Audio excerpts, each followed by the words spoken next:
विस्तार से देखते हैं तो आखिरकार राहुल गांधी ने उज्जैन में महाकाल की पूजा कर ली। पिछले काफी दिनों से राहुल की उज्जैन यात्रा को लेकर सियासी बयानबाजी का दौर जारी था।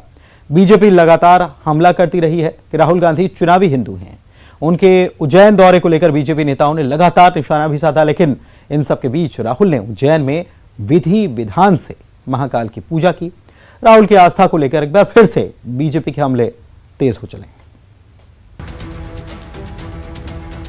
मध्य प्रदेश में अपनी यात्रा के 8वें दिन राहुल गांधी का कारवां उज्जैन पहुंचा।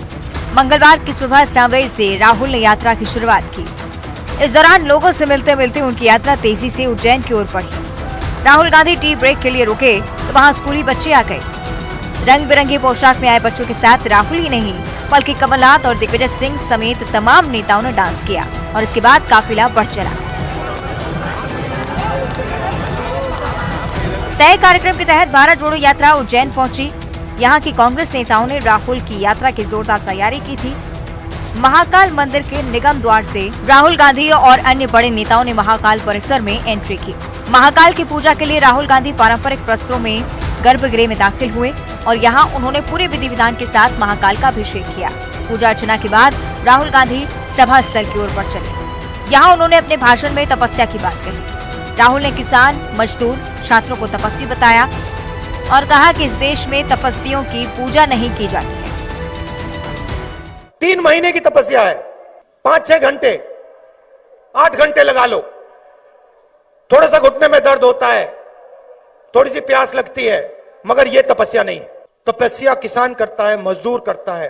अब मेरा सवाल है, हिंदू धर्म कहता है कि तपस्वियों की पूजा होनी चाहिए, तो इस देश में तपस्वियों की पूजा क्यों नहीं हो रही है?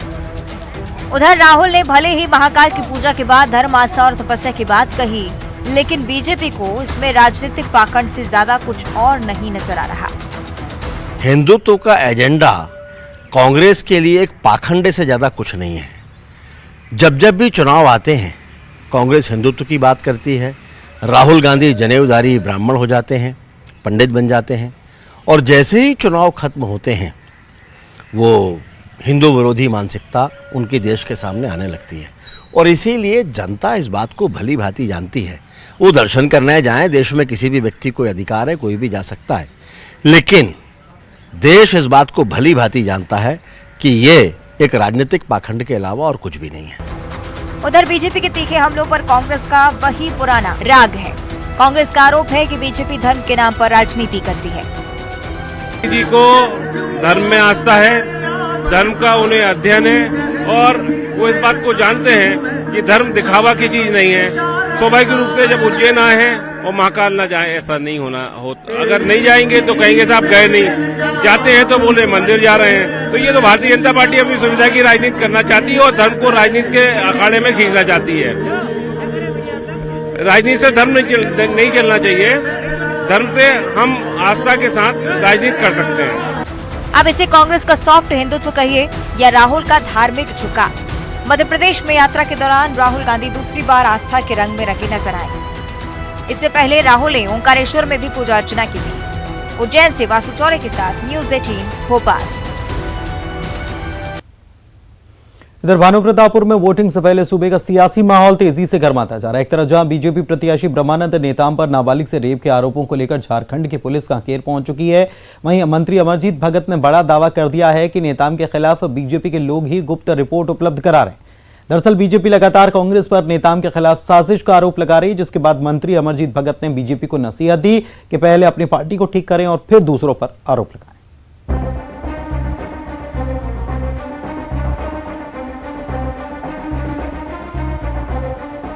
कांकेर के कोतवाली थाने में करीब 350 पुलिसकर्मी तैनात हैं। कोंडागांव, जगदलपुर और नारायणपुर से भी फोर्स बुला ली गई है।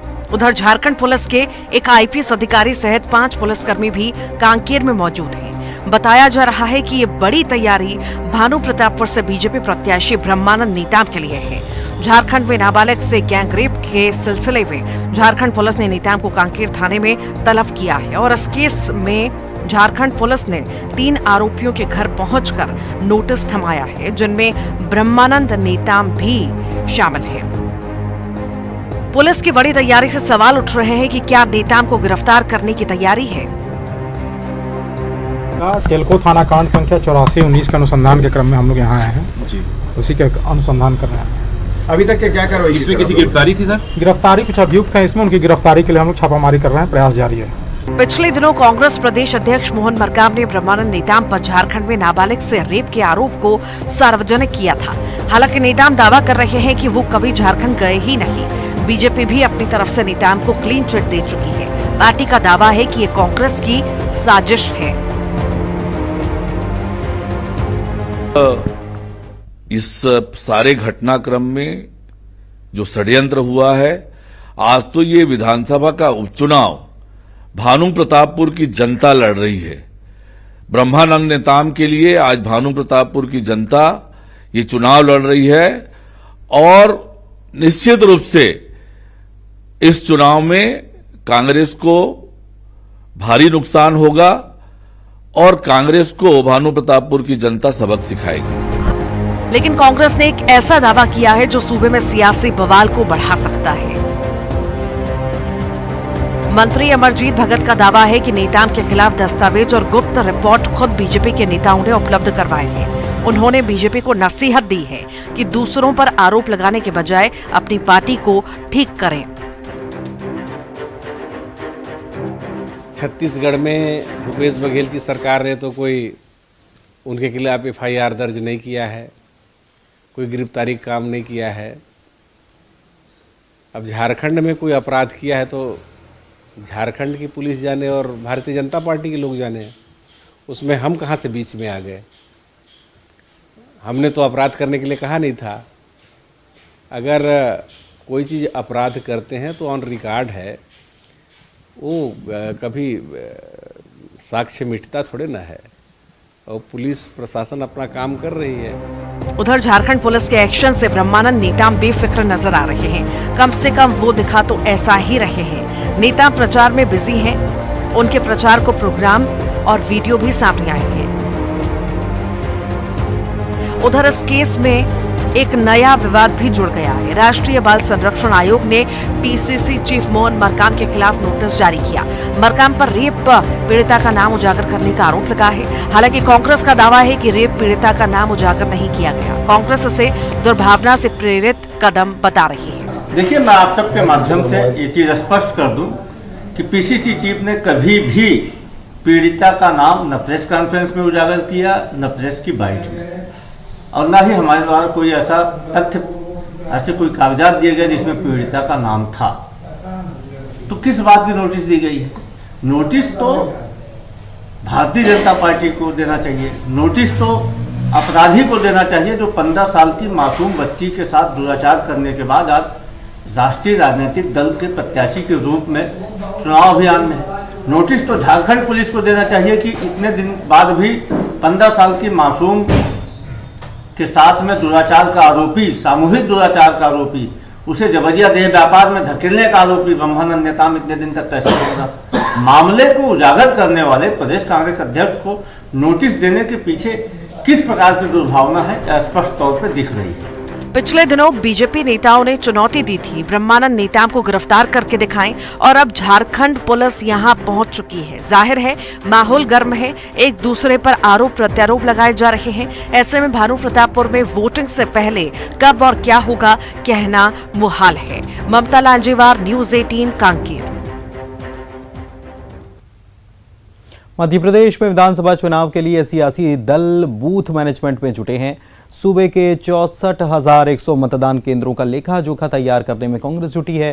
बीजेपी दावा कर रही है कि उसके डिजिटल बूथ मैनेजमेंट के सामने कांग्रेस टिकेगी नहीं।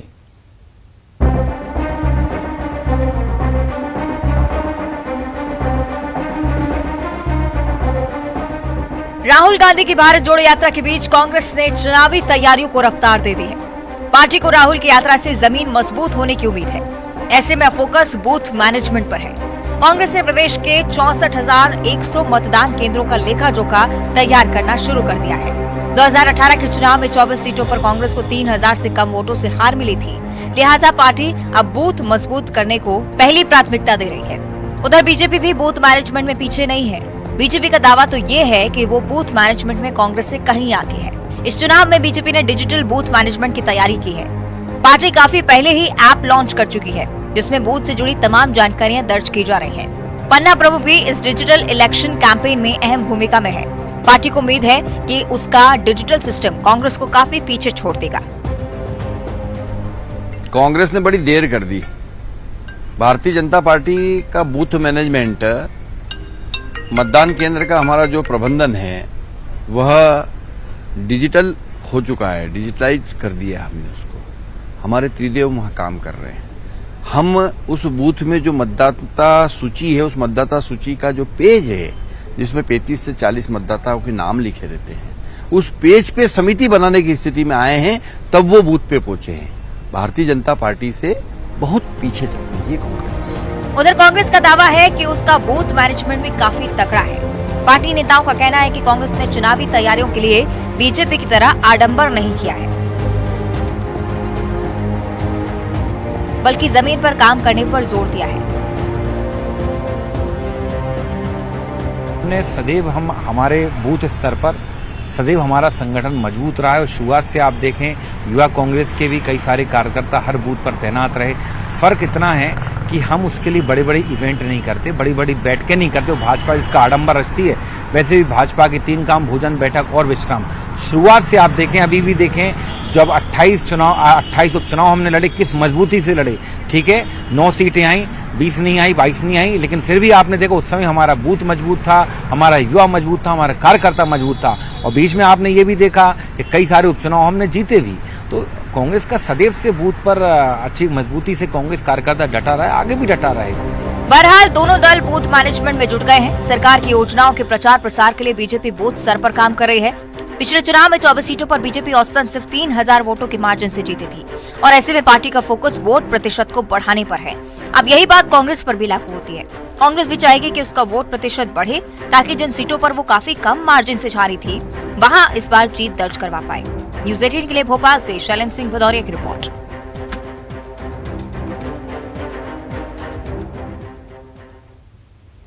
पॉर्न की लत ने एक नाबालिग को हत्यारा बना दिया। उसने एक मासूम बच्ची के साथ रेप किया और फिर उसकी हत्या कर दी। इतना ही नहीं, हत्या करने के बाद उसकी लाश को फांसी पर लटका दिया ताकि मामला खुदकुशी का लगे। रोंगटे खड़ी कर देने वाली यह वारदात छत्तीसगढ़ के बेमेतरा की है। इस कांड ने छत्तीसगढ़ में सनसनी फैला दी है, लेकिन ऐसी वारदातें सिर्फ किसी सूबे के लिए नहीं बल्कि पूरे समाज के लिए चिंता की बात है। देखिए, छत्तीसगढ़ की एक वारदात ने समाज और सरकार के सामने बड़ा सवाल खड़ा कर दिया है कि आखिर क्यों पोर्न एडिक्शन का खतरनाक ट्रेंड थमने का नाम नहीं ले रहा। आखिर क्यों पोर्न के कीचड़ में बच्चे भी धंसने लगे हैं। आखिर क्यों पोर्न मासूम का काल बन रही है, उन्हें मुजरिम बना रही है। बेमेतरा में रेप के बाद मासूम की हत्या ने छत्तीसगढ़ में सनसनी मचा दी है। बेमेतरा में 26 नवंबर को 10 साल की बच्ची की हत्या हुई थी। बच्ची की लाश फंदे पर झूलती मिली। पहली नजर में खुदकुशी का केस लगा, लेकिन पोस्टमार्टम में रेप के बाद कत्ल का खुलासा हुआ। मामला खुदकुशी का लगे, इसलिए हत्यारे ने बच्ची को फांसी पर लटका दिया। सबसे बड़ा झटका तब लगा जब पता चला कि पड़ोस के नाबालिग बच्चे ने इस घिनौनी वारदात को अंजाम दिया। पुलिस की जांच में खुलासा हुआ कि नाबालिग आरोपी को पोर्न देखने की लत थी। उसने पोर्न देखने के बाद रेप और हत्या की निर्मम वारदात को अंजाम दिया। नाबालिग बच्ची 10 साल की फांसी लगाकर आत्महत्या कर ली है। इसमें मर्ग कायम किया गया। बाद में जो है ना पीएम रिपोर्ट एवं अन्य साक्ष्यों के आधार पर इसमें विवेचना किया गया, जांच किया गया, जिसमें यह बात आया कि उसके साथ जो है ना उसका हत्या किया गया है। तो इसमें आगे बढ़ते हुए स्पेशल टीम का गठन किया गया। मैं स्वयं मौके पर डटा रहा अपने टीम के साथ। तो बाद में विवेचना करने पता चला कि उसका पड़ोस में रहने वाला ही एक नाबालिग बालक उसका पड़ोसी था। वो मूवी देखने के बाद उसके प्रभाव में आकर उसके साथ गलत काम करने का प्रयास किया और उसमें असफल रहने पर उसका अपना राज खुल जाने के डर से उसका गला घोटकर हत्या कर दिया और उसको आत्महत्या का रूप देने के लिए उसकी चुन्नी से उसे फांसी के फंदा बनाकर उसे लटका दिया। इस सनसनीखेज वारदात ने कई सवाल खड़े कर दिए हैं। ये सवाल सिर्फ इस अपराध से नहीं जुड़ा, बल्कि ऐसे अपराधों का बढ़ता ट्रेंड भी चिंता की बड़ी वजह है। सरकार और समाज दोनों के लिए बच्चों में पोर्न एडिक्शन एक बड़ी चुनौती बनता जा रहा है। स्मार्टफोन और हाई स्पीड नेटवर्क बच्चों की पहुंच में है। फोन और कंप्यूटर का बच्चे कैसे इस्तेमाल कर रहे हैं, इस पर नजर रखने में ज्यादातर पेरेंट्स भी नाकाम हैं। साथ ही पोर्न पर पाबंदी का कोई तरीका भी कारगर साबित नहीं हो रहा। इंटरनेट पर पोर्न साइट की भरमार है। एक ब्लॉक किया जाता है तो दूसरी साइट खुल जाती है। एक्सपर्ट्स का मानना है कि भारतीय किशोरों में पोर्न की लत तेजी से बढ़ती जा रही है। हालांकि एडिक्शन से बच्चों को बचाने का तरीका है, लेकिन ज्यादातर पेरेंट्स बच्चों को न वक्त देते हैं, न उनकी गतिविधियों पर नजर रखते हैं। ऐसे में चुनौती और बड़ी होती जा रही है। बेमित्रा में जो अपराध हुआ है, यह बताने के लिए काफी है कि पोर्न की लत को हल्के में लेना कितना महंगा साबित हो सकता है। युगल Tiwari, news 18, Raipur. Film the Kashmir files पर इजरायली फिल्मकार की टिप्पणी के बाद एक बार फिर से इस फिल्म पर चर्चा जोरों पर है। देखिए रिपोर्ट।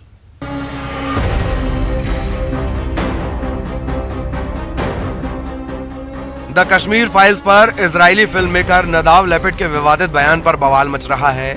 नदाव ने गोवा में आयोजित 53वें फिल्म फेस्टिवल समारोह के दौरान फिल्म द कश्मीर फाइल्स को अश्लील और प्रोपोगेंडा फिल्म बता दिया। उनके इस बयान के बाद सोशल मीडिया पर उनकी आलोचना की बाढ़ आ गई। वहीं इस फिल्म के मुख्य अभिनेता अनुपम खेर ने भी कड़ा ऐतराज जताया। उन्होंने होलोकास्ट का जिक्र किया और कहा कि अगर होलोकास्ट सही है तो कश्मीरी पंडितों का एक्सोडस भी सही है। अनुपम खेर ने यह भी कहा कि ऐसा लगता है कि यह प्री प्लान था। उन्होंने यह भी कहा कि हजारों लोगों की त्रासदी का इस्तेमाल अपने ध्येय के लिए ना करें। सीहोर लिए चल रहे हैं। मुख्यमंत्री शिवराज सिंह चौहान पहुंचे हुए सीहोर के गौरव दिवस में शिरकत कर रहे हैं। सीधी तस्वीरें आपको। किसी न किसी रूप में सभी राज्यों में इसे स्वीकार किया गया।